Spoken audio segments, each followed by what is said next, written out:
আপনাদের বাড়িতে বাচ্চা আছে, ছোট বাচ্চা আছে, তাই আপনাদের জন্য এই ভিডিওটা। কারণ আমরা ছোট বাচ্চাদের জন্য অনেক কিছু করে থাকি, জন্য সাবান থেকে শুরু করে প্যাম্পাস থেকে শুরু করে ওষুধ পর্যন্ত আমরা কিনে থাকি।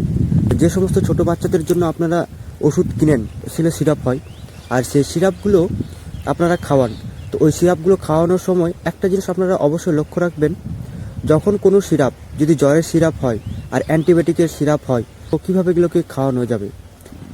সাপোজ ধরলেন জ্বরের সিরাপ, আজকে কোনো এক ব্যক্তি কিনে নিয়ে গেল, সেটাকে আজকে এক ছিপি খাওয়ালো, ঠিক হয়ে গেল, এবার সেই সিরাপটাকে রেখে দেয়, আবার সেটাকে পরবর্তীকালে আবার এক ছিপি দেয়, আবার জ্বর ঠিক হয়ে যায়, আবার সেটাকে রেখে দেয়। কিন্তু এরকম করা যাবে না।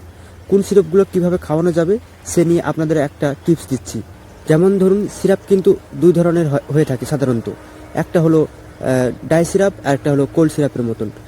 যেগুলো থাকে ডাই সিরাপ সেগুলো পাউডার এবং জল দুটোই থাকে, সেগুলোকে মিক্স করে বাচ্চাকে খাওয়ানো হয়। এগুলো সাধারণত অ্যান্টিবায়োটিক হয়ে থাকে।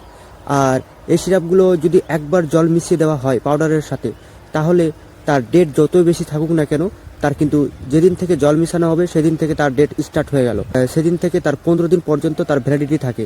15 দিনের উপরে তাকে খাওয়ানো একদমই উচিত না। আর যেগুলো সিরাপ থাকে কোল্ড সিরাপ বা জ্বরের সিরাপ, ব্যথার সিরাপ, ছিপি খোলার 30 দিন পর্যন্ত খাওয়ানো যায়। কারণ এরপরে সে সিরাপ খাওয়ালে হয়তো সে কাজ করতেও পারে, আবার অঘটন ঘটাতেও পারে।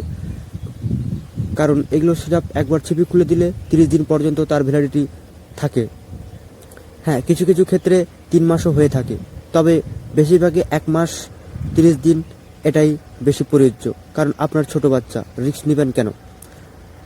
তাছাড়া ছিপি খোলার যদি 15 দিন পরেও বা 10 দিন পরেও যদি সেই সিরাপের কালার চেঞ্জ হয়ে যায়, তাহলে 30 দিনের অপেক্ষা করার আর কোনো প্রয়োজন নেই, সেই সিরাপটিকে ফেলে দিতে হবে। আমি ছোট্ট একটা টিপস আপনাদেরকে বোঝাতে পারলাম যে বাচ্চাদেরকে যদি কোনো ওষুধ খাওয়ান তাহলে কীভাবে, কী নিয়ম মেনে খাওয়ালে বাচ্চা সুস্থ থাকবে, সব কিছু ভালো থাকবে।